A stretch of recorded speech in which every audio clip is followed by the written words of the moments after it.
স্বাগত দর্শক, ৭১ জার্নালে আপনাদের সাথে আছে আমি তানিয়া রহমান। সংবাদ পর্যালোচনা ভিত্তিক নিয়মিত এই অনুষ্ঠানে আমরা খবরের নানান বিষয় নিয়ে বিশ্লেষণ করি। পত্রপত্রিকা, টেলিভিশন, ডিজিটাল মিডিয়া ও নিউজ পোর্টালে যেসব খবর সংবাদের শিরোনাম হয়ে থাকে আমরা তা জানিয়ে দিই। সেই সাথে যুক্ত মানুষদের আমরা সংযুক্ত করি আমাদের আলোচনার টেবিলে, এবং একই সাথে স্টুডিও এবং অনলাইনে সংযুক্ত থাকা অতিথিরা সেই সব খবরের গভীরে ঢোকেন। আজ আমাদের সাথে আছেন স্টুডিওতে সিনিয়র সাংবাদিক এলাহি নেওয়াজ খান। অনেক ধন্যবাদ, যুক্ত হয়েছেন আমাদের সাথে এবং সময় দিয়েছেন। এবং দর্শক, পর্যায়ক্রমে বিভিন্ন খবরের নানা আলোচনায় অন্যান্য অতিথিরাও যুক্ত হবেন আমাদের সাথে। যুক্ত আছেন আমাদের সাথে অতিথি হিসেবে এরই মধ্যে শামসুজ্জামান দুদু, কেন্দ্রীয় বিএনপির ভাইস চেয়ারম্যান, এবং আছেন মনিরা শারমিন, যুগ্ম আহ্বায়ক এনসিপির। আপনাদের দুজনকে স্বাগত জানাই এবং ধন্যবাদ আমাদের সাথে যুক্ত হয়েছেন, এত রাতে সময় দিয়েছেন। এলাহি নেওয়াজ খান, আপনাকে দিয়ে যদি আলোচনা শুরু করি, সেটা হচ্ছে আমরা জানি আজকে 6 তারিখ, আগামী হয়তো আর 6 দিনের পর 12 মার্চ হতে যাচ্ছে প্রথম অধিবেশন সংসদের। যদি আপনার কাছে একটু মন্তব্য জানতে চাই, কেমন হবে এবারের সংসদ, কি মনে করছেন? আমি যেটা বলতে চাই সেটা হলো, বিএনপি এই প্রথম, আগেও 2/3 মেজরিটি পেয়েছে, এবার তার থেকে অনেক বেশি আসন নিয়ে তারা ক্ষমতায় এসছে, এবং 17 বছরের নিপীড়নের নির্যাতনের শিকার একটা দল, এবং যারা গত 17 বছর পার্লামেন্টে ভূমিকা রাখতে পারে নাই তারা এখন সরকারে। এই পার্লামেন্ট কতটা প্রাঞ্জল হবে, কতটা জাতির স্বার্থ রক্ষা করবে, তা সম্পূর্ণভাবে নির্ভর করবে বিএনপির উপরে, কারণ সেই হলো ড্রাইভিং সিটে সেই আছে। অন্যদিকে আমরা যদি গণতন্ত্রকে যদি সত্যিকার অর্থে প্রাতিষ্ঠানিক রূপ দিতে চাই, তাহলে একই সঙ্গে দায়িত্ব আছে বিরোধী দলে যারা আছেন তাদেরও। কারণ গণতন্ত্র এগিয়ে যায় সরকারি এবং বিরোধী দলের একটা যৌথ আন্ডারস্ট্যান্ডিংয়ের মধ্য দিয়ে, যৌথ উপলব্ধির মধ্য দিয়ে। সেটা কতটুকু হবে সেটা আমরা দেখার জন্য আমাদের অপেক্ষায় থাকতে হবে। কারণ আমার কাছে সবসময় একটা শঙ্কা থাকে যে অতি যেটাকে বলা হয় ব্রুট মেজরিটি অনেক সময় কর্তৃত্ববাদী করে তোলে, সে ব্যাপারটা সামনে আছে। তারপরেও আমরা বিএনপিকে যেভাবে দেখে আসছি যে একটা মধ্যপন্থী দল হিসাবে, এই দলটি না রেজিমেন্টাল পার্টি হিসাবে কখনো ছিল না, এই দলটি মনোলিথিক পার্টিও ছিল না। এখন সামনের দিনগুলিতে কিভাবে এই দল পার্লামেন্টকে প্রাণবন্ত করবেন এবং জনগণের আকাঙ্ক্ষাকে পূরণ করবেন, সেটা আসলে আমাদের দেখতে আরও কয়েকদিন অপেক্ষা করতে হবে। তো আমি মনে করি যে সরকার এবং বিরোধী দল উভয় মিলে একটা প্রাণবন্ত পার্লামেন্ট উপহার দেবেন। নিশ্চয়ই। শামসুজ্জামান দুদু, আপনার কাছে একটু আসতে চাই, সেটি হচ্ছে সংসদ নিয়ে আসলে বা মন্তব্যটা একটু জানতে চাই। সেটি হচ্ছে যে এরই মধ্যে জামায়াত এবং এনসিপির বেশ কিছু ইস্যুতে বিএনপির সাথে এক ধরনের এটি কি বলে যে বাকযুদ্ধে লিপ্ত বিভিন্ন সময়। সেটি হচ্ছে যে রাষ্ট্রপতির ভাষণ, এটি একটি বিষয় আছে। তারপরে হচ্ছে সংবিধান সংস্কার পরিষদের সদস্য হিসেবে বিএনপি শপথ নেয়নি, সেটি নিয়ে তারা বলেছে। এই বাস্তবতায় থেকে বিরোধী দল হিসেবে জামায়াত এবং এনসিপিকে কিভাবে বলা যায় নমনীয় অবস্থায় রাখবে বিএনপি, আপনার কাছে কি মনে হয়? আপনাকে ধন্যবাদ। প্রথম কথা হচ্ছে, আমার কাছে এই সংসদটা স্বপ্নের সংসদ। দীর্ঘ 17-18 বছর লড়াই সংগ্রাম সবাই মিলে একটা কর্তৃত্ববাদী শাসনকে পরাভূত করে গণতান্ত্রিক ব্যবস্থা ফিরিয়ে আনা সম্ভব হয়েছে। তারপর একটি স্বচ্ছ গ্রহণযোগ্য নির্বাচন হয়েছে, যেটির প্রত্যাশায় দীর্ঘদিন মানুষ অপেক্ষা করেছে। গত 3টা নির্বাচনে মানুষ ভোট দিতে পারে। এবার তুলনামূলকভাবে মানুষ ভোট দিয়েছে তার পছন্দের প্রার্থী, মার্কা, দল। সেই অর্থে এই সংসদ ধরে নেওয়া যায় অনেক প্রাণবন্ত হয়। যেমন এই সংসদের নতুন সংসদীয় দলের নেতা, ঠিক তেমনি বিরোধী দলের নেতাও হচ্ছে, এবং এক তরুণ আছে যারা এই সংসদের প্রথম হলো তাদের গণতান্ত্রিক আন্দোলনে বিরচিত ভূমিকা ছিল। অর্থাৎ নতুন এবং পুরাতনের সমাবেশে সবাই ধারণা করছে যে এই সংসদ অত্যন্ত প্রাণবন্ত হবে। দুই, মানুষের জন্য সংসদ, দেশের জন্য সংসদ। সংসদ রাজপথের রাজনীতিকে কেন্দ্রীভূত করে পার্লামেন্টের মধ্যে। সেই দক্ষতা বিরোধী দল এবং সরকারি দল এবং অন্য যারা আছেন তারা সবাই মিলে তাদের দক্ষতাটা যদি সেই জায়গায় নিয়ে যেতে পারে, অর্থাৎ আমার কাছে মনে হয়েছে তাৎক্ষণিক বিবেচনায় যে কোনো দলই রাজপথে বেরিয়ে আসতে পারে, কিন্তু তার থেকে তার দক্ষতা হচ্ছে সরকারের মুখোমুখি হওয়ার চমৎকার সুযোগ পার্লামেন্ট দিচ্ছে।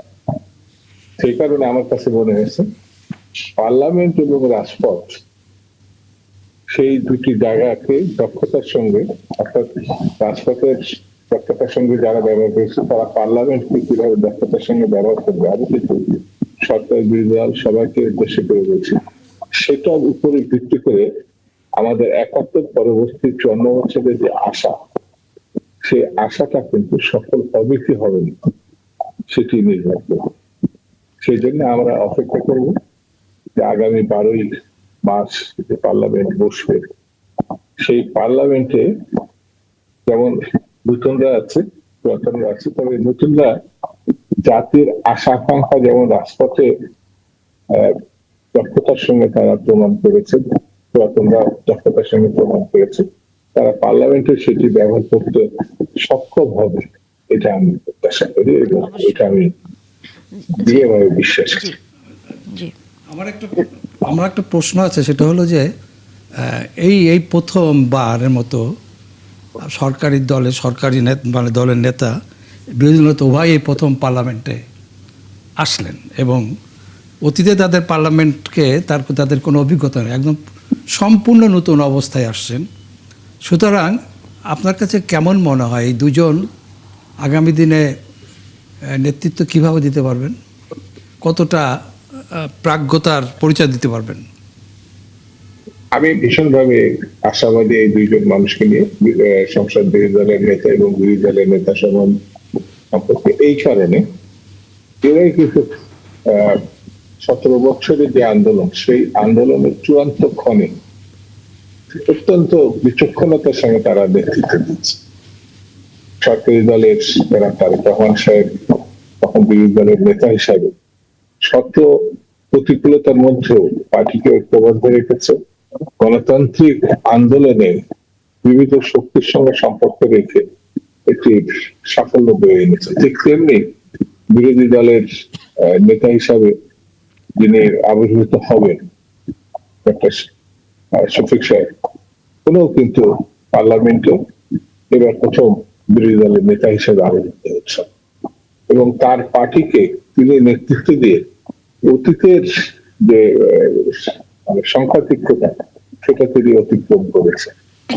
শত প্রতিকূলতা, মানে বিশেষ করে জামাত ইসলামের ৭১ এবং তার পরবর্তীতে যেসব অবস্থা, সেটাকে কিন্তু তিনি অতিক্রম করছে আমি বলবো না, তবে সেই বোঝাটা মানে কাঁধে দিয়েই কিন্তু তিনি সাফল্যের সঙ্গে দলকে অনেক এগিয়ে নিয়েছে।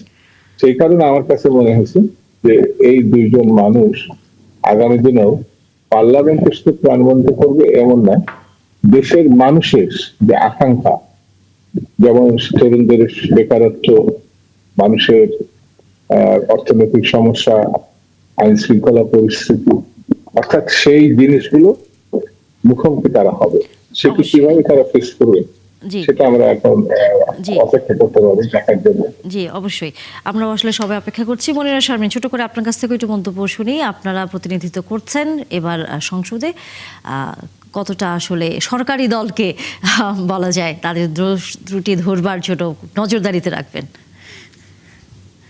ধন্যবাদ। যারা দেখছেন তাদের শুভেচ্ছা এবং যারা উপস্থিত আছেন স্টুডিও এবং অনলাইনে সকলকে শুভেচ্ছা। আমি প্রচন্ড রকম আশাবাদী, এক কথায় যদি বলি, কারণ আমার মনে হয় যে আমার মনে হয় দুদু ভাই এখানে একমত হবেন যে এইবার আমরা যে নির্বাচনটার মধ্যে দিয়ে গেছি, সেই নির্বাচনটা আমাদের জন্য প্রথম নির্বাচন, একেবারে আমাদের যারা প্রার্থী ছিলেন এবং ইনক্লুডিং নির্বাচন পরিচালনা কমিটি, আমরা আমাদের জায়গা থেকে পুরো প্রক্রিয়াটাই আমাদের জন্য ন্যাশনাল ইলেকশন ফেস করা, এখানে আমাদের প্রার্থীদের প্রতিদ্বন্দ্বিতা করা এবং শেষ পর্যন্ত আমাদের 6 জন মেম্বার অফ পার্লামেন্ট হওয়া, এই পুরো প্রক্রিয়াটা আমাদের জন্য খুবই নতুন অভিজ্ঞতা। কিন্তু এই যে নির্বাচন প্রক্রিয়াটা, আমরা সবসময় নির্বাচনকে যেভাবে করে বাংলাদেশে দেখে এসেছি, অন্তত আমার জীবনে আমি যা দেখেছি, যে নির্বাচন মানে একটা ভয়ের ব্যাপার, নির্বাচন মানে ওই দিন একটা ফাটাফাটি হবে, ওই দিন একটা ঝামেলা হবে, ওই দিনে ককটেল ফুটবে, ওই দিন নানান ধরনের সহিংসতা হবে এবং সাধারণ ভোটাররা একটা হয়রানির শিকার হবেন, হেনস্থা হবেন। কিন্তু এইবারের নির্বাচনটা কিন্তু একেবারেই ভিন্ন রকম। এবং আমরা এখানে হচ্ছে এনসিপি বলেন, জামাতে ইসলাম বলেন, বিএনপি বলেন, প্রত্যেকটি দল এখানে যে পরিমাণ দায়িত্বশীলতার পরিচয় দিয়েছে তাদের জায়গা থেকে, তাদের নেতাকর্মীরা। এবং এইবারের নির্বাচনটা একটা উৎসব মুখর পরিবেশে কিন্তু সত্যিকার অর্থে ভোটাররা কিন্তু তাদের ভোটাধিকারটা প্রয়োগ করতে পেরেছে। সুতরাং এটার সবচেয়ে বড় ক্রেডিট হচ্ছে রাজনৈতিক দলগুলোর যেরকম, এবং আইন শৃঙ্খলা রক্ষাকারী বাহিনী বলেন, পুলিশ প্রশাসন, সবার। তো এই যে দায়িত্বশীলতার জায়গাটার কথা উল্লেখ করলাম এই কারণেই, যে প্রত্যেকটি রাজনৈতিক দল যেরকম দায়িত্বশীল ভাবে তাদের নির্বাচনটি পরিচালনা করেছেন এবং নির্বাচনটি সম্পন্ন করেছেন, ঠিক সেই দায়িত্বশীলতা নিয়েই কিন্তু তারা সংসদে যাবেন। এবং এখানে আসলে আমি যেটা মনে করি, যে এই নির্বাচনটির সময় কিন্তু আমরা দেখেছি যে সবচেয়ে উপভোগ্য নির্বাচন ছিল মনে হয়, যে আমাদের যারা প্রার্থীরা, আমি যদি বলি ঢাকা 8 আসনে, সারা বাংলাদেশের মানুষই কিন্তু এক ধরনের হাস্যরসের মধ্যে দিয়েও কিন্তু সেই 8 আসনের যারা কন্টেস্টেন্ট ছিলেন তাদের একটা খুনসুটি, সেটা কিন্তু উপভোগ করেছে। এবং সেটি কিন্তু মানে এক ধরনের কিন্তু ব্যাপার হয়েছে, যে এরপরেও যখন আসলে আমাদের এই প্রার্থীদের দেখা হয়েছে, তাদের মধ্যে কিন্তু এক ধরনের সৌহার্দ্যপূর্ণ সম্পর্ক আমরা দেখি। যেমন কিছুদিন আগে আমাদের ইফতারে সালাউদ্দিন ভাই, মাননীয় স্বরাষ্ট্রমন্ত্রী, উনি এসেছিলেন। তো এই যে আমাদের এক ধরনের কিন্তু সৌহার্দ্যপূর্ণ সম্পর্ক এবং একটা পলিটিক্যাল আন্ডারস্ট্যান্ডিং এর মধ্যে আমরা এসে গেছি, সেটিও কিন্তু বাংলাদেশে খুব নতুন। তো সেই জায়গা থেকে আমি খুবই আশাবাদী যে সংসদটিও খুবই একটা, আমি যদি বলি যে খুব ডিবেট হবে সংসদে প্রত্যেককে ডিফেন্ড করবে তাদের কতটা ভালো পলিসি আসলে তারা মেক করতে পারে জনগণের জন্য, কতটা সুন্দর। ডিবেটের কয়েকটি বিষয় এরই মধ্যে কিন্তু আপনারা আসলে সামনে নিয়ে এসেছেন, হয়তো আমরা সেই বিষয়গুলো নিয়ে আলোচনা করব। অতিথির মধ্যে প্রশ্ন ছিলেন আমি মনিরা শারমিনকে প্রথমে আমি অভিনন্দন জানাই, আপনাকে এবং আপনার দলকে। সদ্য গঠিত একটা দল খুব অল্প সময়ের মধ্যে নির্বাচনে দাঁড়িয়ে 6টি আসনে জিতে আসা 4টেখানি কথা না, সেই জন্য অভিনন্দন পেতেই পারেন। একই সঙ্গে আমাদের প্রধানমন্ত্রী মানে তারেক রহমান, আপনারা যেমন তারুণ্যের একটা উচ্ছলতা নিয়ে রাজনীতিতে এসেছেন, এবং আমাদের প্রধানমন্ত্রী তারেক রহমানও তরুণদের প্রতীক, এবং তার চারপাশে দেখছি অনেক তরুণের সমাবেশ, এবং তিনি তারুণ্যকে প্রাধান্য দিচ্ছেন। এইরকম একটা পটভূমিতে, প্রেক্ষাপটে আমি আপনার কাছে জানতে চাই, সেটা হলো যে এই পার্লামেন্ট যদি ব্যর্থ হয়, তাহলে কি আমরা এই আশঙ্কা থাকে না যে ফ্যাসিবাদ আবার অন্য রূপে আমাদের সামনে আসতে পারে? এরকম মনে হয় কখনো? জি, দেখেন, আমি এটি আসলে এর আগেও বলেছি বিভিন্ন জায়গায়, সেটা হচ্ছে যে বাংলাদেশে আমাদের যেরকম এনসিপি একটা তরুণ রাজনৈতিক দল, আমাদের একটা ভ্যাকিউম ছিল, যে এই পুরো 17 বছরে আমরা শুনেছি যে আসলে বিকল্পকে এখানে বিএনপির জায়গা থেকে গত 17 বছর তারা হামলা মামলা, গুম খুনের শিকার হয়েছে, তারা নেতাকর্মী, তারা ঘরে থাকতে পারেনি, তারা পালিয়ে থেকেছে, তাদের যে স্ট্রাগলটা, এটাও তো আমরা দেখেছি, আমরা প্রত্যক্ষ করেছি। এবং আমরা ক্যাম্পাসেও দেখেছি, ঢাকা বিশ্ববিদ্যালয়ে যখন আমরা পড়েছি তখন আমরা দেখেছি যে ছাত্র দলের যারা আমাদের ভাই বোনেরা আছে তাদের উপরে যে নিপীড়ন। সুতরাং আমাদের সবসময় আমরা মনে করি যে বাংলাদেশে এই ফ্যাসিবাদী একটা সময়ের পরে এই বাংলাদেশের রাজনীতিতে আসলে অবশ্যই বিএনপির যে একটা মধ্যপন্থী রাজনীতি বিএনপি করে, সেই রাজনীতিটা কিন্তু অবশ্যই থাকা উচিত, এবং সেটি খুব ভালোভাবে থাকা উচিত। এবং বিএনপির মতো একটি বড় দল যারা আসলে বাংলাদেশের এই বহুদলীয় গণতন্ত্রের প্রবর্তক, সেই জায়গা থেকে যারা আসলে অনেকখানি উদারমনা, এই দলটির অবশ্যই এখানে সফল হতে হবে এবং এটি আসলে ভালোভাবে থাকতে হবে। আর এই জায়গাতে তরুণদের জায়গা থেকে আমরা বলতে পারি যে আমাদের যে সেন্টিমেন্টটা, আমরা আসলে যে এই গণ অভ্যুত্থান থেকে শুরু করে এই যে আমরা বলছি বারবার করে জুলাই সনদ এবং এই যে বাংলাদেশের যে গণতান্ত্রিক পরিবর্তনটা এবং সংস্কারের পক্ষে থাকার যে জায়গাটা, এটিও আমার মনে হয় যদি আদান প্রদানের মাধ্যমে যদি আসলে এই সেন্টিমেন্ট গুলো আদান প্রদান এবং একটা কনস্ট্রাকটিভ জায়গাতে যদি আমরা আসতে পারি, তাহলে অবশ্যই এই সংসদটি ব্যর্থ হবে না। মানে এটি ব্যর্থ হলে অবশ্যই একটা তৃতীয় শক্তি, তারা তো অবশ্যই এটার একটা ফায়দা নিতে চাইবে, তারা কিন্তু সবসময় আছে। এখানে আপনার কাছে আমার একটা প্রশ্ন, মনিরা শর্মী, যেহেতু আপনি বলছেন যে সংসদ ব্যর্থ হবে না এবং আপনারাও সেখানে একটি শক্ত অবস্থানে থাকবেন, তাহলে এই যে সংসদের অধিবেশন শুরুর দিন রাষ্ট্রপতি ভাষণ দেওয়ার যে বিধানটি আছে, সেটি নিয়ে এর মধ্যে আপনারা আপত্তি জানাচ্ছেন। আজকে স্বরাষ্ট্রমন্ত্রী কিন্তু পরিষ্কার করে বলেছেন যে এটি অধিবেশনে শুরুর দিনের একটি বিধান, এটি রেওয়াজ, এটা করে আসছে। কিন্তু আপনাদের নেতা বলছেন যে রাষ্ট্রপতির বক্তব্য দিয়ে যদি সংসদ শুরু হয় তাহলে এক ধরনের বিশৃঙ্খলা তৈরি হবে, আপনারা সেটি হতে পারে না বলে তিনি বলছেন।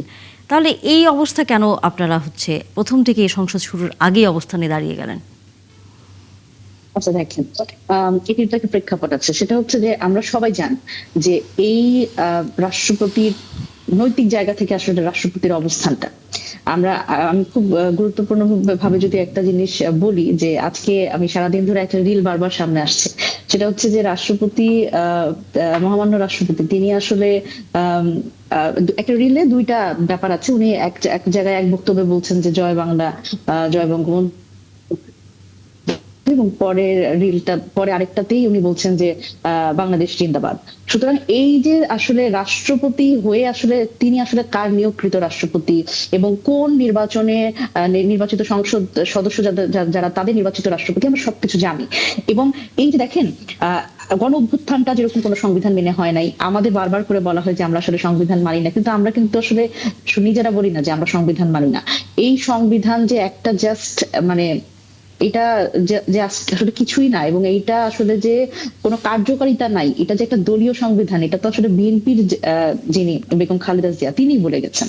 সুতরাং এই জায়গায় দেখেন, আমি সব বাদ দিলাম, সংবিধানের আলাপ বাদ দিলাম, সংস্কারের আলাপ বাদ দিলাম, সব বাদ দিলাম, কিন্তু নৈতিকভাবে এই রাষ্ট্রপতি কি আসলে এই মানে যে আসলে শেখ হাসিনার নিয়োগকৃত রাষ্ট্রপতি এবং যে কিনা শেখ হাসিনার পায়ে ধরে সালাম করতে যায়, এইরকম একজন রাষ্ট্রপতি, সে কি আসলে নৈতিক ভাবে এই যে কিন্তু গত দেড় বছরে যখন অন্তর্বর্তী সরকার তো এই রাষ্ট্রপতির কাছেই শপথ নিয়ে দেশ পরিচালনা করেছে, তখন তো আপনারা কখনো এই বিষয়টা নিয়ে কথা বলেননি? না, আমরা অনেকবার বলেছি। দেখেন, আমরা অনেকবার বলেছি। কেন? আমি বারবার বলেছি এই একটা জিনিস, যে রাষ্ট্রপতিকে তো আসলে বসিয়ে রাখা হয়েছে, মানে তিনি তো আসলে এটা তার অস্বস্তি, ইউনূস সরকারের সময় তার যে অস্বস্তি, এটা তো তিনি আসলে ওনার সাক্ষাৎকারের মাধ্যমে পরিষ্কার করেছেন, যে ব্যাপারটা হচ্ছে যে ওনাকে কেউ খেলায় নিচ্ছে না, এরকম একটা অবস্থার মধ্যে উনি ছিলেন। যে ডক্টর মোহাম্মদ ইউনূস খেলায় নিচ্ছে না নাকি নেওয়া হচ্ছিল না, শামসুজ্জামান দুদু, এই বিষয়ে একটু যদি আপনার মন্তব্যটা শুনি। প্রথম কথা হচ্ছে, দেশ পরিচালিত হচ্ছে সংবিধানের আওতায়। গণঅভ্যুত্থানে একটি সরকারের পতন হয়েছে, এটা যেমন সত্য, আবার সংবিধানের আওতায় পরবর্তীতে অন্তর্বর্তীকালীন সরকার পরিচালিত হয়েছে, নির্বাচন হয়েছে এবং বিএনপি গঠিত সরকারও এখন আছে, বিরোধী দল আছে, সবকিছু কিন্তু সংবিধানের আওতায় আছে। রাষ্ট্রপতির ওই মুহূর্তে গণঅভ্যুত্থান পরবর্তীতে যদি তাকে আমরা সেই সময় বিদায় করে দিতাম, যারা গণঅভ্যুত্থানে ছিলেন, সব শক্তি মিলিতভাবে যদি তাকে পদত্যাগের কথা বলা হতো, তাহলে করে যে শূন্যতাটা তৈরি হচ্ছে, সেই শূন্যতাটা মোকাবেলা করার অবস্থা সে সময় ছিল না বলে তার প্রতি চরম ক্ষুব্ধ, মাঝামাঝি ক্ষুব্ধ, এবং তাকে কিন্তু কেউ গ্রহণ করে নাই। রাষ্ট্রপতি শব্দের সঙ্গে তার সম্পর্কটা রেখে সবাই চেয়েছে। মিস্টার চক্ষু সাহেব অথবা তার পুরা নাম নিয়ে চলে না, রাষ্ট্রপতি শব্দ আমার বিবেচনায় আমি লক্ষ্য করেছি সংবিধান অনুযায়ী যেমন এখন একটি নতুন পরিস্থিতি তৈরি হয়েছে। পার্লামেন্ট এবং ভবিষ্যতে যারা পার্লামেন্টে যাবে, বিশেষত জামায়াত এবং এনসিপি। তাহলে এনসিপি যেমন তারা রাস্তার আন্দোলনে, রাজনৈতিক দল গঠনে, নির্বাচনে, এখন তাদের সর্বশেষ যে শক্তি সেটা পার্লামেন্টে তাদের দক্ষতা দেখাবে। আর এই শক্তিটা তো একেবারে নতুন একটি রাজনৈতিক শক্তি।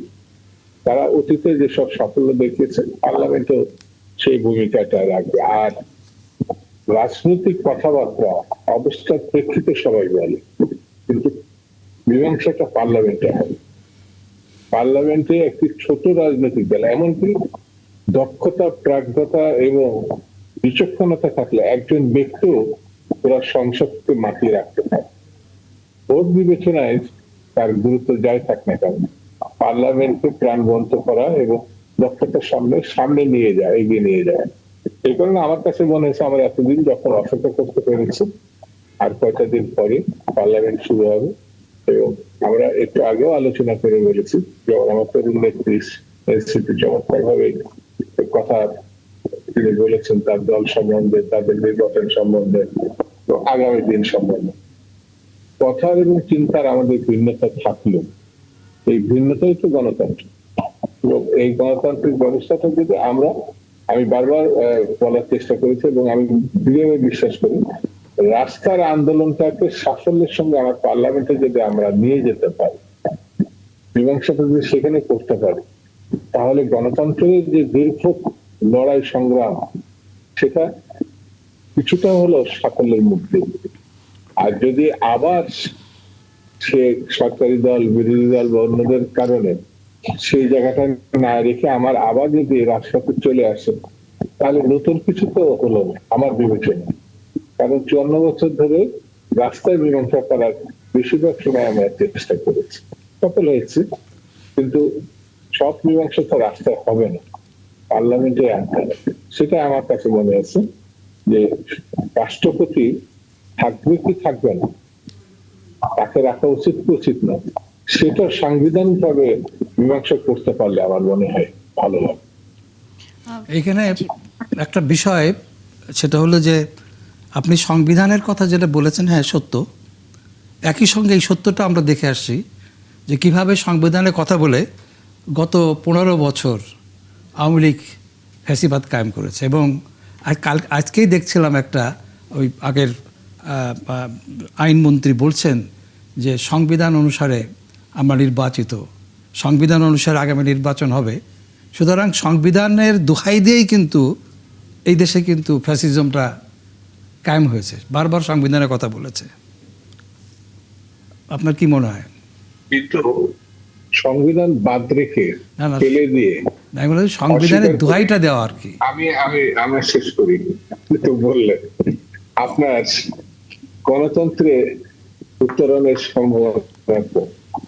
আওয়ামী লীগ, বিএনপির এই পার্থক্যটা যদি আমরা ধরতে ব্যর্থ হই, আর আওয়ামী লীগ তিনটা দফা তিনটা সময় যে ঘটনাটা তৈরি করেছে, তিনটা নির্বাচনে, পুরোটাই নির্বাচন না, কিন্তু সর্বশেষ নির্বাচন যেটা অন্তর্বর্তীকালীন সরকারের সময় হয়েছে, যে ভালো নির্বাচন বাংলাদেশে হতে পারে, এবং সেই নির্বাচনের মধ্যে দিয়ে যারা বেরিয়ে এসছে, ওই তিনটা নির্বাচনের সঙ্গে এদের আকাশ-পাতাল পার্থক্য আছে। এই সংবিধানের প্র্যাকটিস আর ওই সংবিধানের প্র্যাকটিস একেবারে ভিন্নতা। এটা যদি আমি গুলাই ফেলি যে ওটাও ওরা সংবিধান বলেছে, আমরাও সংবিধান বলেছি, ওরাও ফ্যাসিস্ট, আমরাও ফ্যাসিস্ট, ওরাও খারাপ ছিল, আমরা খারাপ হবো, তাহলে তো ব্যাপারটা এরকম দাঁড়িয়ে গেল।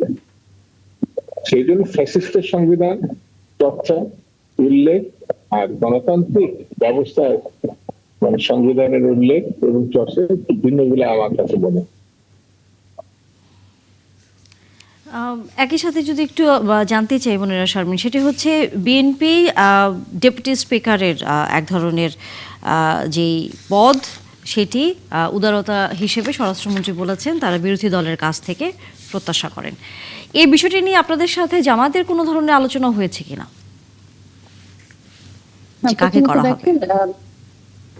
না, আমাদের আসলে জামায়াতের সাথে এই ধরনের আলোচনা হয়নি, এবং দেখেন উদারতা দেখিয়ে এই বিষয়টা নিয়ে আসলে আমার একটু অবজেকশন আছে আর কি। সেটা হচ্ছে যে দেখেন, আমরা যে বারবার করে বলছিলাম যে জুলাই সনদ বাস্তবায়নের কথা, তো জুলাই সনদ বাস্তবায়নের যদি কথাও বলি, সেখানেও কিন্তু আমরা যেই কয়টি বিষয়ে একমত হয়েছি, সেখানে কিন্তু এই স্পিকার পদটি, এটা কিন্তু বিরোধী দল থেকে আসার কথা, সেখানে আমরা একমত হয়েছি। তো সেখানে আসলে আলাদা করে আজকে যদিও আমাদের মাননীয় স্বরাষ্ট্রমন্ত্রী বললেন যে উদারতার কথা, এবং এটা দলের উদারতার কথাও বললেন ওনারা, বা সরকারের উদারতার কথা বললেন, তো সেটা আসলে কতটা উদারতা বা আসলে এবং কতটা আসলে আমরা যদি জুলাই সনদটাকে এন্ডোর্স করি, সেখান থেকে অটোমেটিকই হওয়ার কথা, এটা একটা বড় প্রশ্ন।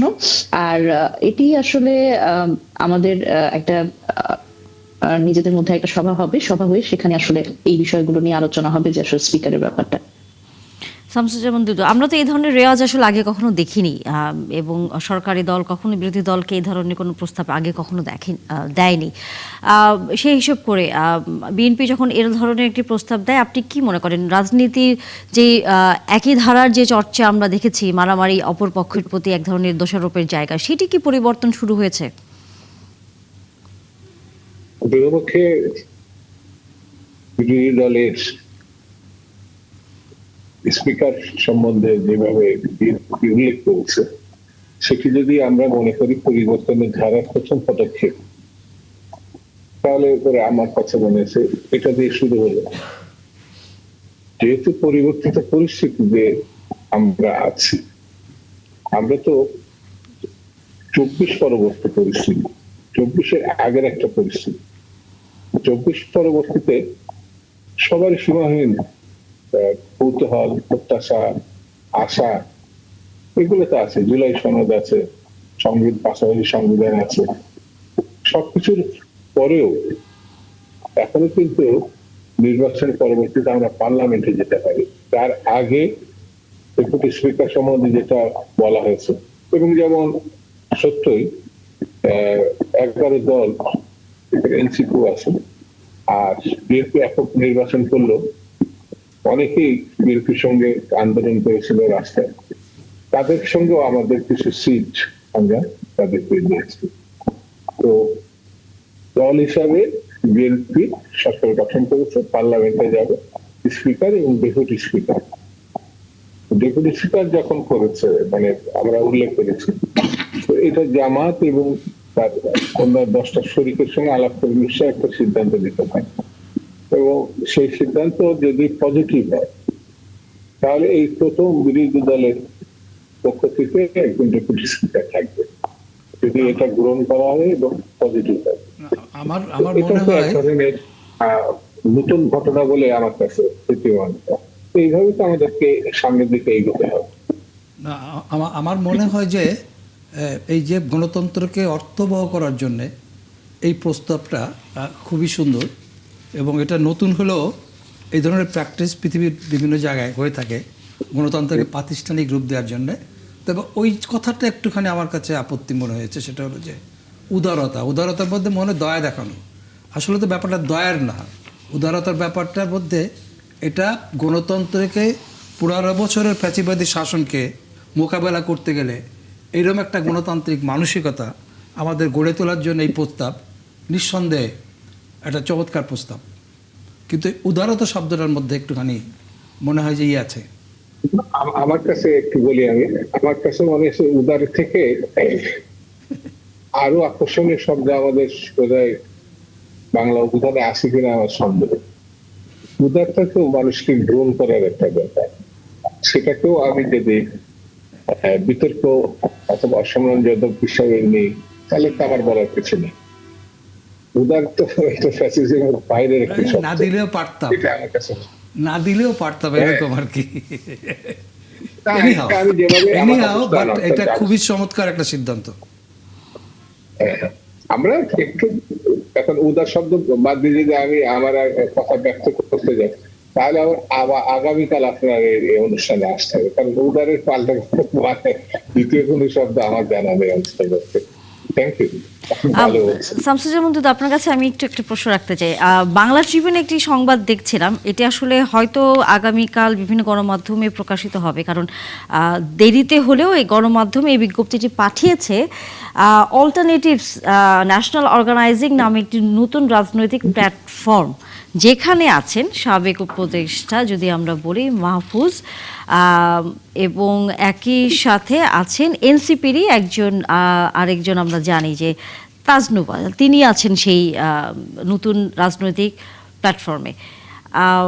প্রথমত বিষয়টি নিশ্চয়ই আপনারা হয়তো নজরে আসবে কিছু হয়তো ঘণ্টাখানেকের মধ্যে, কারণ গণমাধ্যমগুলো এই খবরটি প্রকাশিত করছে।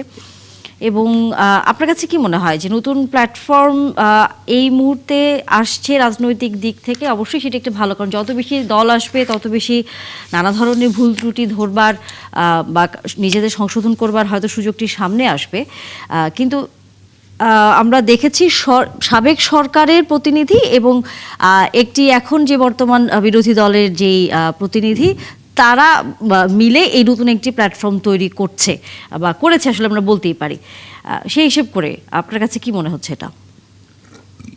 আমি যখন এনসিপি গঠন হয়, আমি এনসিপি কে অভিনন্দন জানিয়েছিলাম, এখনো আমি অভিনন্দনের মধ্যে আছি। তোমরা রাজনৈতিক দল গঠন করছে, তখন নানান ভাবে সমালোচনার দৃষ্টিতে দেখতেছে ছাত্ররাই কেন এখন রাজনৈতিক দল গঠন করবে, এই ধরনের কথাও আমার কানে এসেছিল। ছাত্ররা রক্ত দেয় রাজপথে, ছাত্ররা ত্যাগ স্বীকার করেছে। আমিও একসময় ছাত্র রাজনীতির সঙ্গে ছিলাম, ছাত্র দলে আমি সভাপতি ছিলাম। তো সেই সময় যারা করেছিল আমি তাদের সঙ্গে বিতর্ক করেছি এই শব্দ, এইভাবে যে তরুণদের উপরেই জাতি সম্পূর্ণভাবে নির্ভর করে, পরিবর্তনের প্রয়োজন। এখন যারা করছেন রাজনৈতিক দল, তারা গত সরকার মানে অন্তর্বর্তীকালীন সরকারের কাছে তরুণ, কয়েকজন তো তরুণ ছিলেন। তো এখন মাহফুজ এরা যদি রাজনৈতিক দল গঠন করে, তাদের নিশ্চয় লক্ষ্য আছে, উদ্দেশ্য আছে, নতুন পথ নির্দেশনের কথা ভাবে তারা। তো এটা তো হতেই পারে। তারপরে তারা সফল কি ব্যর্থ বা কতটুকু এগোতে পারবে সেটা তো ভবিষ্যৎ নির্ধারণ করবে। আমি তাদেরকে অভিনন্দন জানাচ্ছি। অবশ্যই। মনিরা শারমিনের যদি এই বিষয়ে কোনো মন্তব্য থাকে আমরা আলোচনা শেষ করতে চাই। হ্যাঁ, আমার পক্ষ থেকেও আসলে অল্টারনেটিভস একটা নতুন প্ল্যাটফর্ম। সেখানে আমাদের যারা আমাদের আমি যদি বলি কমরেডস, আমরা মাহফুজ এরা হচ্ছে আমাদের ক্যাম্পাসের ঢাকা বিশ্ববিদ্যালয় থেকে আমরা একসাথে আসলে এই রাজনৈতিক চিন্তা ভাবনা নিয়ে আসছি এবং পরবর্তীতে তিনি সরকারে ছিলেন গণ অভ্যুত্থান পরবর্তী। এবং এখানে বেশিরভাগই একটা মজার বিষয় হচ্ছে বেশিরভাগই আছে আমাদের এনসিপি তেই ছিলেন যারা, বা নাগরিক কমিটিতে ছিলেন সেই মানুষগুলোই। সুতরাং আমাদের ওরিয়েন্টেশনটা যেহেতু এক, হয়তো কোনো না কোনো জায়গায় একটু ভিন্নতা আছে, সেটাই গণতন্ত্র সৌন্দর্য। সেই জায়গা থেকে হয়তো তারা একটা আলাদা প্ল্যাটফর্ম করেছে।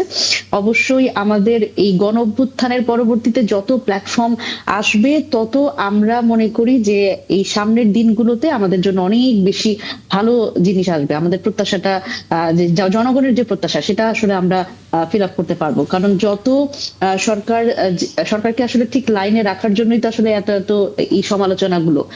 কোনো কেউই কিন্তু চায় না যে আসলে কোনো সরকারকে আসলে ব্যর্থ প্রমাণ করতে অথবা স্থবির করতে, এটি বাংলাদেশের জন্য ভালো না। সুতরাং যত ধরনের দল আসবে, যত সমালোচনা হবে, ভুল ত্রুটি ধরিয়ে দেওয়া হবে, সেই জায়গাগুলো অবশ্যই আমাদের বাংলাদেশের জন্যই ভালো, বাংলাদেশের মানুষের জন্যই ভালো, এবং এটি গণতন্ত্র। অবশ্যই আমরাও সামনের দিকে তাকিয়ে থাকবো যে নতুন রাজনৈতিক দল বা প্ল্যাটফর্ম যারা আসে তারা আসলে শেষ পর্যন্ত কতটুকু দেশের মানুষের কথা বলেন। ধন্যবাদ আপনাদের দুজনকে যুক্ত হয়েছেন। আগামীতে আবারও নিশ্চয়ই কথা হবে। যতই সামনে রাজনীতির নানা রকম ঘটনা ঘটবে আমরা আলোচনা করতেই থাকবো। দর্শক, বিরতির সময় হয়ে গেল। বিরতির পর নিশ্চয়ই আবারও আলোচনায় যুক্ত হবেন। দেখা হচ্ছে বিরতির পর। ধন্যবাদ দর্শক, সাথে থাকার জন্য আবারও আমন্ত্রণ ৭১ জার্নালে। আমরা এবার দেশের খবরের বাইরে আসলে ইরান যুদ্ধ নিয়ে আলোচনা করতে চাই, কারণ যখন বাইরে এই ধরনের যুদ্ধের মতো অবস্থা তৈরি হয় বা যুদ্ধ ঘটে, তখন আমাদের দেশেও কিন্তু নানাভাবে তার প্রভাব পড়ে। বিশেষ করে মধ্যপ্রাচ্যে এখন যেহেতু যুদ্ধটি চলছে, প্রবাসীরা আছে, সেখানে রেমিটেন্সের বিষয় আছে, সেখানে জ্বালানি তেলের বিষয় আছে, এই সকল বিষয় নিয়ে আমরা আলোচনা করব। যুক্ত হয়েছেন আমাদের সাথে অধ্যাপক আনিসুর রহমান, আন্তর্জাতিক সম্পর্ক বিশ্লেষক। অনেক ধন্যবাদ আমাদের সাথে যুক্ত হওয়ার জন্য। আপনার সাথে আলোচনা শুরু করতে চাই, সেটি হচ্ছে গণমাধ্যমগুলো বলছে যে ইরানের ট্রাম্প ভেবেছিল খুব দ্রুততার সাথে তারা হচ্ছে বিজয়ী হয়ে যাবে। তারা যেভাবে যুদ্ধটি পরিকল্পনা করেছিল তার সাথে সেই হিসেব নিকেশটি আসলে মিলছে না। আপনার কাছে কি মনে হয়, কি ধরনের হিসেব নিকেশ আসলে ট্রাম্প মিলাতে পারছে না এখন? দেখুন, এই যুদ্ধের হিসেব কিতাব আসলে মিলবে না। আমি এটা প্রথমেই বলেছিলাম যে যুদ্ধটা হচ্ছে এই টেকনোলজিক্যাল ওয়ার। এখন আর স্থলপথে যেহেতু যুদ্ধটা হচ্ছে না, ইরানের কাছে আপনার যে ধরনের আপনার লেটেস্ট ওয়েপনগুলো মজুদ আছে সেগুলোর ইরান সর্বোচ্চ ব্যবহার করবে, এবং আমেরিকার এটা এক্সপেকটেশনের বাইরে গিয়ে এই যুদ্ধটা হবে। আপনি ধরুন, আমেরিকা যখন ইরাকে আক্রমণ করেছে, ইরাকে কিন্তু তারা আকাশসীমা ব্যবহার করেছে, আবার স্থল পথ ব্যবহার করে ইরাকে অ্যাটাকটা করেছিল। এবং আপনি লিবিয়াতে যে অ্যাটাকটা, সেই অ্যাটাকটাও দেখবেন যে আকাশ এবং স্থলপথ এবং তারা অ্যাটাক করেছে। বাট ইরানের ক্ষেত্রে কিন্তু ডিফারেন্ট। ইরানে আমেরিকা কোনো অবস্থাতেই স্থল অভিযান পরিচালনা করতে পারবে না। তো ইরানের যে অভিযানটা পরিচালনা করছে সেটা হলো আমেরিকা আকাশপথ ব্যবহার করে আপনার এই যুদ্ধটা চালাচ্ছে। এখন আকাশপথ ব্যবহার করে ইরানের উপর আক্রমণ কিন্তু হচ্ছে, এবং খুব ম্যাসিভ অ্যাটাক হচ্ছে তেহরানে, এবং তেহরানের সাধারণ বিল্ডিং গুলো, মানুষের বসবাসের জায়গাগুলোতে তারা অ্যাটাক করছে। হাসপাতাল, স্কুল এবং যেগুলো আপনার মিলিটারি স্থাপনা না, সেই স্থাপনাগুলোতে অ্যাটাক করছে।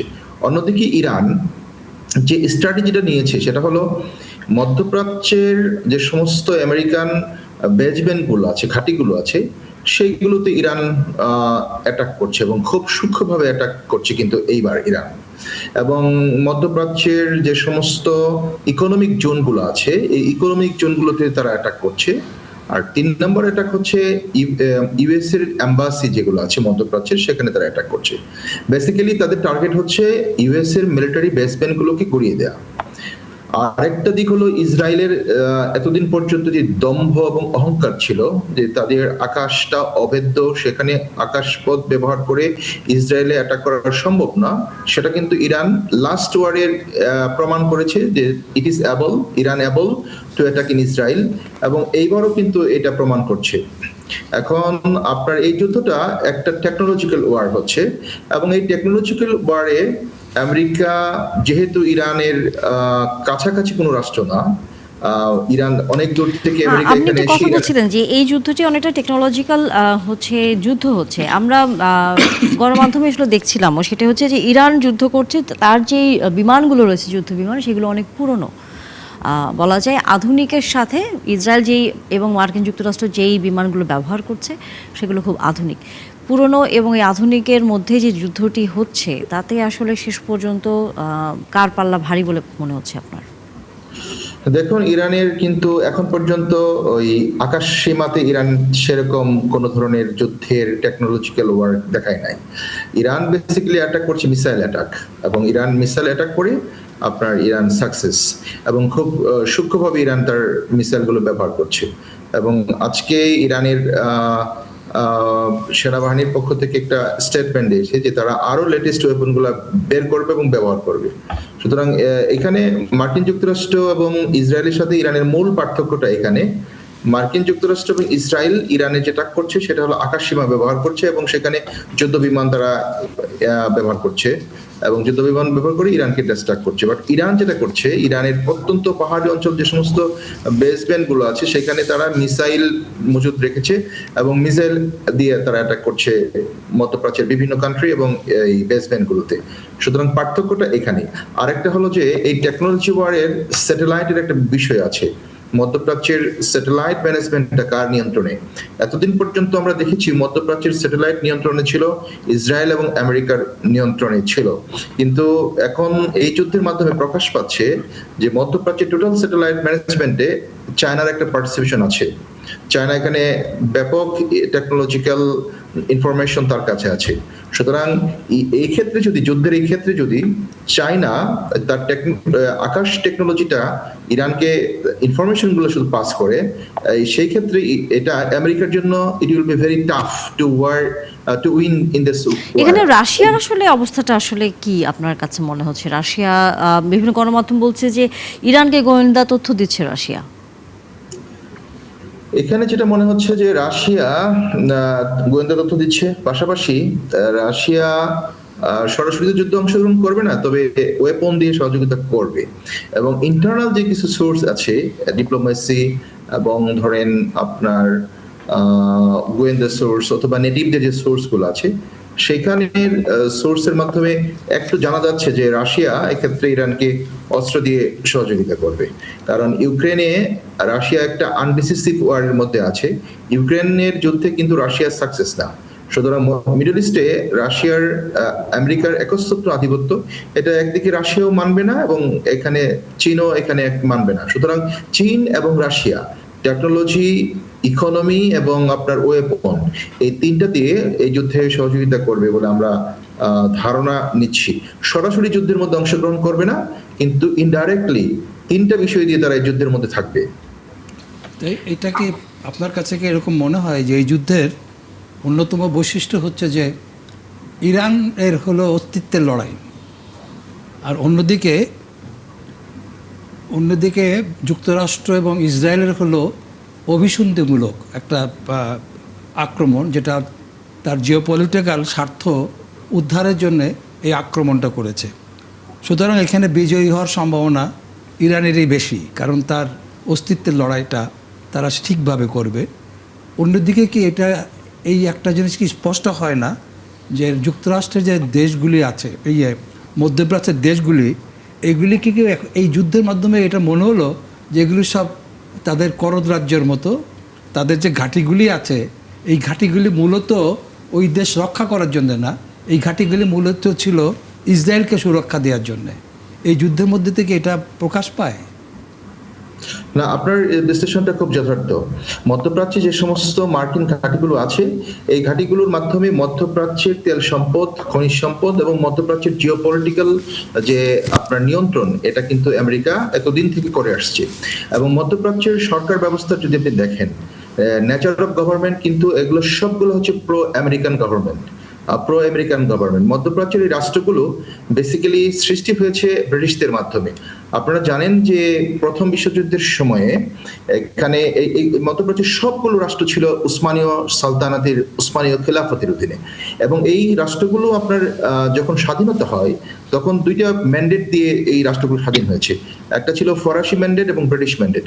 যেহেতু দ্বিতীয় বিশ্বযুদ্ধের পরে এখান থেকে ব্রিটিশ এবং ফরাসিরা কুইট করেছে, এখানে বেসিক্যালি আমেরিকা তার আধিপত্যটা প্রতিষ্ঠা করেছে দুইটা মাধ্যমে। একটা হলো যে এখানে ইসরায়েল নামক একটা রাষ্ট্র, যেটা ব্রিটিশরা আপনার প্রতিষ্ঠা করেছিল, এবং এই ইসরায়েল রাষ্ট্রকে প্যাট্রন করেছে আমেরিকা এবং তার ওয়েস্টার্ন যে সমস্ত পাওয়ারগুলো আছে তারা এই ইসরায়েল রাষ্ট্রগুলোকে এস্টাবলিশ করার পিছনে কারণ হচ্ছে মধ্যপ্রাচ্যকে একটা নিয়ন্ত্রণ করা। সেকেন্ডলি, তারা যেটা করেছে, মধ্যপ্রাচ্যের রাষ্ট্রগুলোর মধ্যে এক ধরনের প্রো আমেরিকান গভর্নমেন্ট প্রতিষ্ঠা করেছে, এবং এই প্রো আমেরিকান গভর্নমেন্ট প্রতিষ্ঠা করার জন্য এই গভর্নমেন্টগুলো আমেরিকাকে একটা প্রতিশ্রুতি দিয়েছে যে আপনারা আমাদের এই ল্যান্ডটা ব্যবহার করতে পারবেন। এজন্য এই আমেরিকা খুব সহজে আপনার মধ্যপ্রাচ্যের রাষ্ট্রগুলো তাদের এই বেসমেন্টগুলো তৈরি করেছে। এখন দেখবেন মধ্যপ্রাচ্যের প্রত্যেকটা রাষ্ট্রের সিকিউরিটি সিস্টেম আপনার হলো যে তাদের কাছে নাই। মধ্যপ্রাচ্যের প্রত্যেকটা রাষ্ট্রের সিকিউরিটি সিস্টেম হচ্ছে আমেরিকার কাছে। ইভেন কাতারে যে ফুটবল বিশ্বকাপটা হয়েছে, এই ফুটবল বিশ্বকাপের নিয়ন্ত্রণ, সিকিউরিটি নিয়ন্ত্রণ ছিল দুইটা দেশের হাতে, একটা ছিল ইউএসএ, একটা ছিল তুর্কির কাছে। ইভেন হজের সময় সৌদি আরবে যে সিকিউরিটি ম্যানেজমেন্টটা, এই ম্যানেজমেন্টটা কিন্তু করে আপনার হলো ইউএস ম্যানেজমেন্ট দ্বারা পরিচালিত হয়। সুতরাং মধ্যপ্রাচ্যের সবগুলো কান্ট্রি, এগুলো প্রো আমেরিকান গভর্নমেন্ট এখানে বসে আছে। সুতরাং এরা সবসময় আপনার হলো আমেরিকাকে ইন্টারেস্ট দিয়েছে। কিন্তু এইবার যেটা বিপত্তি, সেটা হলো ইসরায়েল আপনার হলো যে এদেরকে প্রোটেক্ট করতে পারবে না। ইসরায়েল সুযোগ পাইলে পরে এদেরকে দখল করে নিবে, এটা আরব রাষ্ট্ররা আপনার হলো যে বুঝে।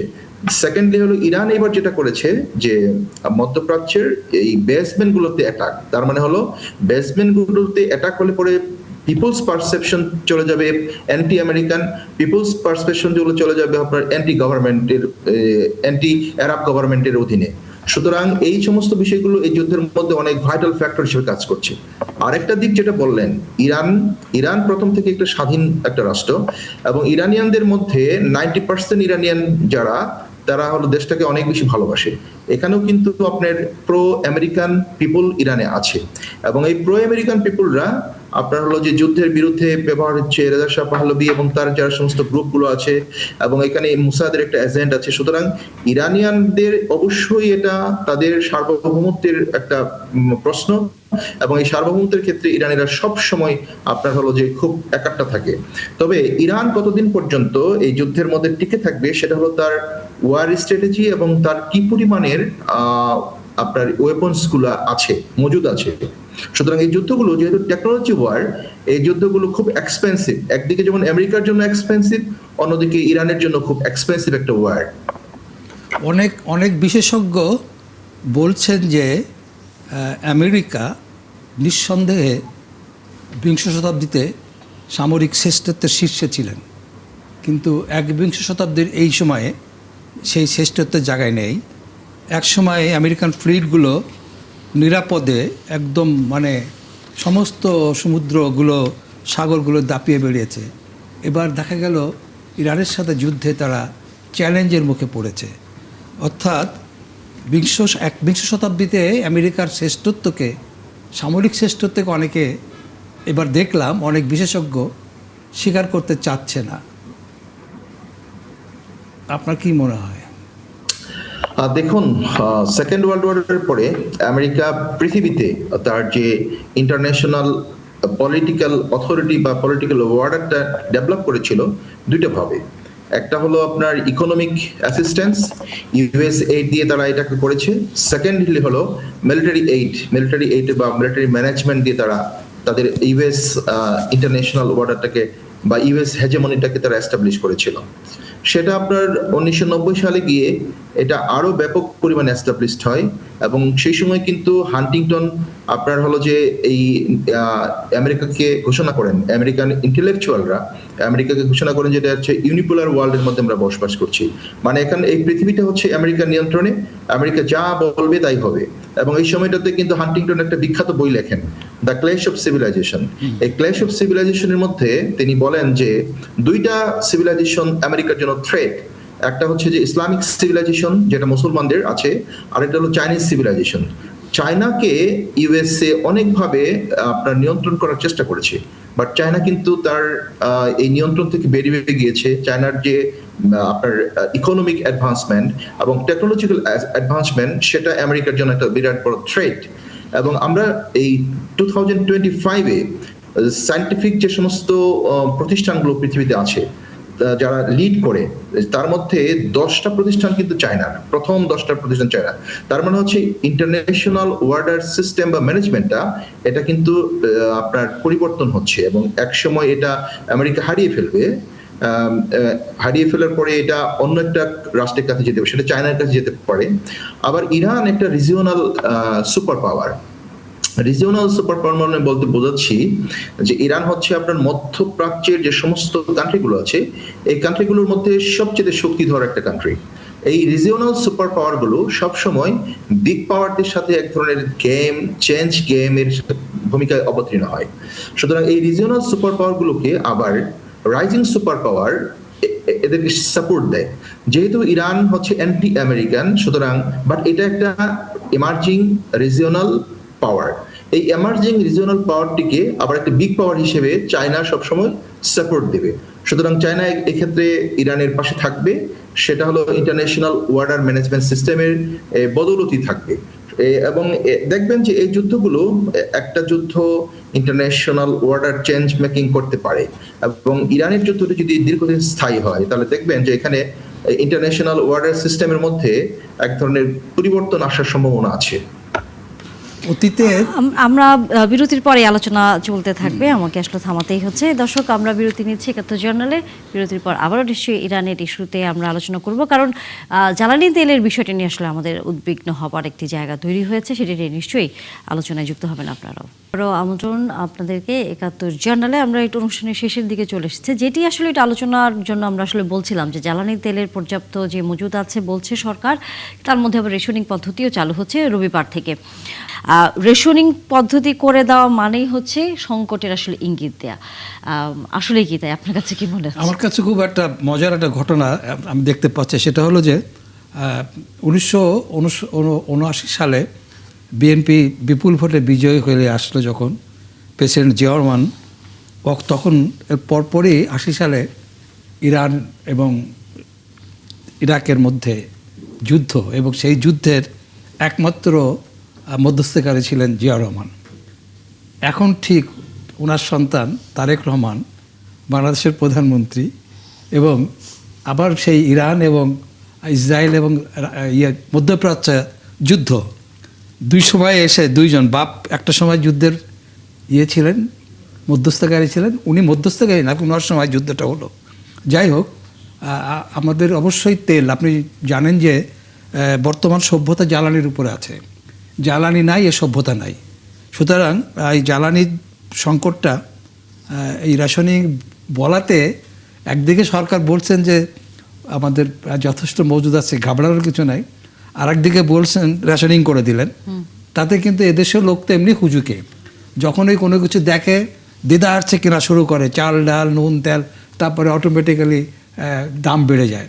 আর এটার পরে আমি দেখলাম, নিউজ দেখলাম যে অনেক জায়গায় ফিলিং স্টেশনে হুড়োহুড়ি লেগে গিয়েছে এই পেট্রোল নেওয়ার জন্যে। তবে সংকটটা আমরা মোকাবেলা করব। শুধু যে জ্বালানি তেল তা না, সারের কথা বললাম না, সার তো আমরা প্রচুর পরিমাণে সার আমাদের বাইরের থেকে আমরা করে থাকি, ইম্পোর্ট করে থাকি। এবং আরেকটা হলো গ্যাস, এলএনজি, যেটা আমাদের তো গ্রামে গঞ্জে সব জায়গায় এটা এখন এমন কোনো পরিবার নাই, একজন ভ্যান চালকের বাড়িতেও কিন্তু এটা আছে। সুতরাং এটা একটা এমনিতেই কিন্তু দাম, এলএনজির দাম বেড়ে গেছে অনেক। এটা সাংঘাতিকভাবে আমাদেরকে সেই মরার উপরে খাড়ার মতন একটা অবস্থা তৈরি করছে। সেই জায়গায় অধ্যাপক আনিসুর রহমান, সেটি হচ্ছে যে আমরা এখন আসলে বিকল্প কি চিন্তা করতে পারি, আমাদের আসলে কি করবার রয়েছে? জি, আপনাকে ধন্যবাদ। আমি এই ৭১ জার্নালেই একবার বলেছিলাম যে সরকারকে আপনার হলো যে বিকল্প সোর্স খুঁজতে হবে। বিকল্প সোর্স হিসেবে তেল রপ্তানিকারক যে কান্ট্রিগুলো আছে, তার মধ্যে রাশিয়া এবং চায়না। এবং আপনি জানবেন যে যুদ্ধ শুরু হওয়ার পর থেকে ইরান থেকে কিন্তু চীন আপনার তেল আমদানি এবং গ্যাস আমদানি বাড়িয়ে দিয়েছে। এবং এটাও যুদ্ধের জন্য একটা ইম্পর্টেন্ট জিনিস যে অর্থনৈতিক ক্ষেত্রে চায়না একটা গুরুত্বপূর্ণ ভূমিকা রাখছে। কিন্তু বাংলাদেশের এবং ইন্ডিয়াতেও কিন্তু এই সেম জ্বালানি সংকটের মধ্যে ইন্ডিয়া পড়বে। এবং ইন্ডিয়ার দু একটা নিউজের মধ্যে আমি দেখলাম যে ইন্ডিয়ান গভর্নমেন্ট যদি রাশিয়া থেকে তেল কিনতে চায়, সেক্ষেত্রে আমেরিকার জন্য পূর্ব অনুমতি নিতে হবে। That is a crisis for আমাদের মতো ছোট রাষ্ট্রগুলোর জন্য, এগুলো ক্রাইসিস। কারণ আমাদের কনক্রিট একটা ফরেন পলিসি নাই, আমরা অনেকটা dependent on the big powers. আমরা ডিপেন্ডেন্ট, আমাদের ক্ষমতা বলেন, আমাদের ইকোনমি বলেন, আমাদের ব্যবসা বাণিজ্য বলেন, সবগুলো কিন্তু ইন্টারকানেক্টেড, এবং আমরা বিগ পাওয়ারদের উপর অনেকটা ডিপেন্ডেন্ট হয়ে থাকি। যুদ্ধ আমাদের এই তেল এবং গ্যাসের উপর এক ধরনের চাপ তৈরি করবে। বাট একটা আশার নিউজ হলো যে নেত্র নিউজ একটা নিউজ করেছে যে চায়নার মধ্যস্থতায় আপনার ইরান হরমুজ প্রণালীতে শুধুমাত্র আমেরিকা এবং ওয়েস্টার্ন যে সমস্ত জাহাজগুলো আছে এগুলোর অ্যাক্সেস বন্ধ করবে, অন্যান্য কান্ট্রিগুলোতে অ্যাক্সেস দিবে তারা। সেক্ষেত্রে যদি অ্যাক্সেস দেয়, ইন দ্য টাইম আমেরিকা আবার সেখানে বাদ ছাড়বে। আমেরিকা তখন আবার এই যে সমস্ত ছোট কান্ট্রিগুলো বা যে সমস্ত কান্ট্রিগুলো যুদ্ধের মধ্যে ইনভলভ না, সেখানে তারা আবার অ্যাটাক করে বসে কিনা, সেটা একটা ক্রিটিক্যাল ফেজ। তো বাংলাদেশকে অবশ্যই ছোট রাষ্ট্র এবং নতুন সরকার প্রতিষ্ঠিত হয়েছে, এবং সামনে একটা বৃহৎ মুসলমানদের একটা অনুষ্ঠান, ধর্মীয় অনুষ্ঠান ঈদ উল ফিতর, সবাই ঘরমুখী একটা যাত্রা শুরু করবে, সেক্ষেত্রে সরকারকে একটা দক্ষ ম্যানেজমেন্টের মাধ্যমে এই সংকটটা উত্তরণের জন্য প্রচেষ্টা গ্রহণ করতে হবে। অবশ্যই ধন্যবাদ অধ্যাপক আনিসুর রহমান, এবং আগামীতে নিশ্চয়ই আবারও কথা হবে। একই সাথে ধন্যবাদ এলাহি নেওয়াজ খান আপনাকে। আবারও নিশ্চয়ই আমরা রাজনৈতিক নানা বিষয় নিয়ে আলোচনা করব। দর্শক, আপনারাও নিশ্চয়ই এতক্ষণ ছিলেন আলোচনায়। দেখা হবে আবারও।